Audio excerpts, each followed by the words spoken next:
সবাইকে জয় যিশু। আজকে নতুন আবার একটা ভিডিও নিয়ে এসেছি আপনাদের সামনে। ভিডিওটা শুরু থেকে দেখতে থাকুন। আজকের কন্টেন্টটা হলো যে প্রভু যিশু ইনি সকলের প্রভু, মানে পৃথিবীময় সমস্ত মানুষের প্রভু। ইনি যিশু খ্রিস্ট, ইনি সকলের প্রভু। পেরিত পেরিত 10 অধ্যায় 36 পদে আছে যে মানে পিতরের বক্তৃতা ও তাহার ফল। পিতর ছিল প্রভুর অভিষিক্ত ব্যক্তি, প্রথম শিষ্য। তাই বলছে পিতরের প্রথম বক্তৃতা ও তাহার ফল।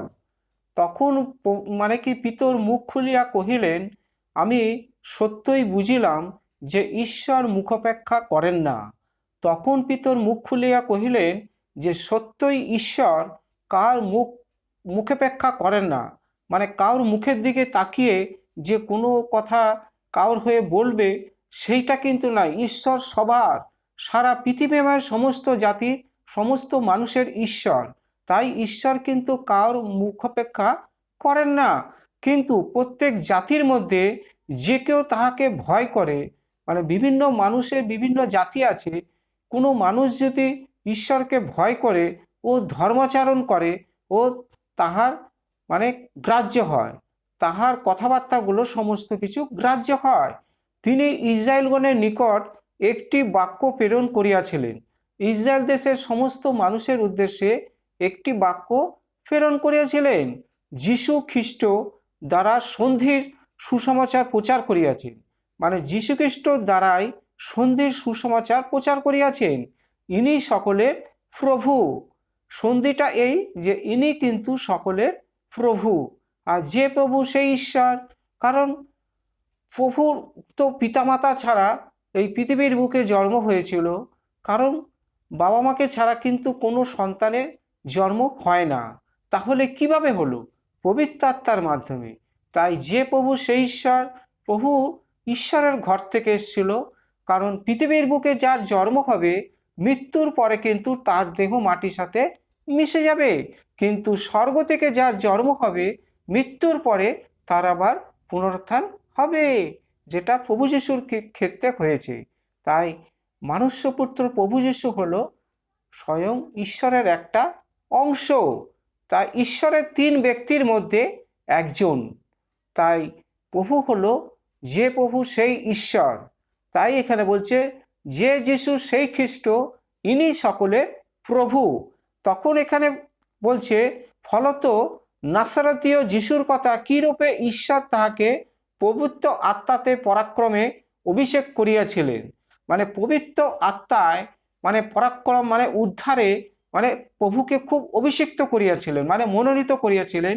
তিনি হিতকার্য করিয়া বেড়াইতেন, মানে এবং দিয়াবল কর্তৃক পীড়িত, মানে কি বিভিন্ন মানুষ যে পীড়িত হতো, অসুস্থ পীড়িত হয়ে পড়তো, মানে দিয়াবল যাদেরকে ক্ষয়ক্ষতি করত, হ্যাঁ, সকলকে প্রভু সুস্থ করিতেন, কারণ ঈশ্বর তাহার সহবর্তী ছিলেন। ঈশ্বর যদি কার সহবর্তী না হয়, ঈশ্বরের আশীর্বাদ যদি কার মাথায় না থাকে, তাহলে সেই ব্যক্তি কোনো কাজে কৃতকার্য হতে পারবে না। তাই প্রভু কহেন ঈশ্বরের আশীর্বাদ কিন্তু সবার মস্তকে থাকে না, লাখে একটা মানুষের মাথায় থাকে কিনা তাও সম্ভব নেই।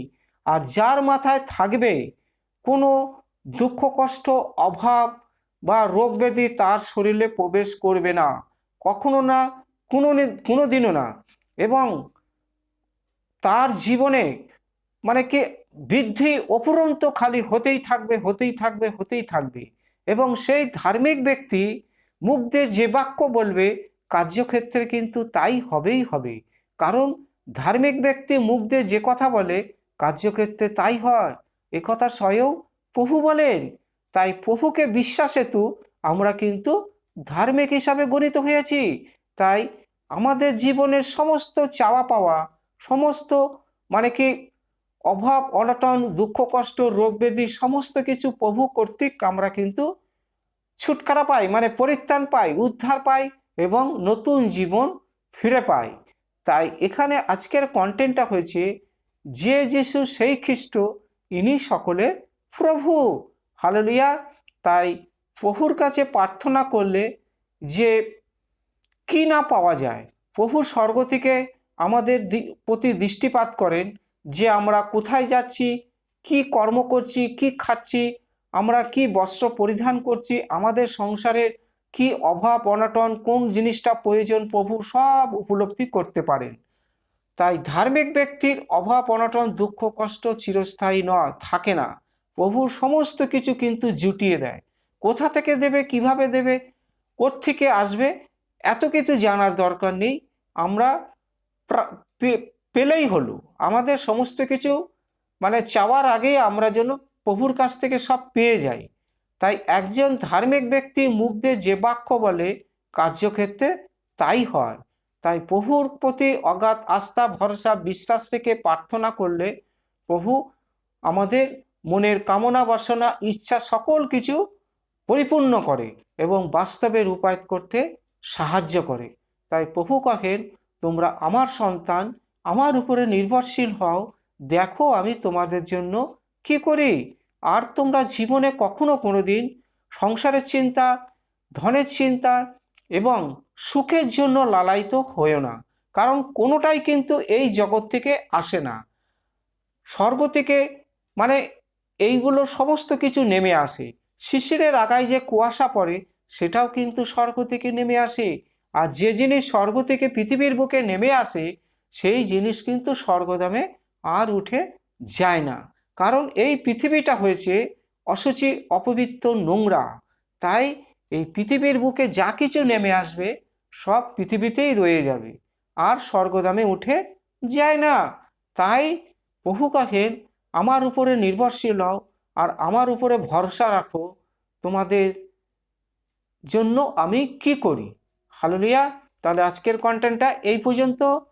ভিডিওটা যদি ভালো লাগে একটা সাবস্ক্রাইব দেবেন, যাতে এর থেকে আরও ভালো ভালো কন্টেন্ট সবার আগে আপনাদের কাছে পৌঁছায়।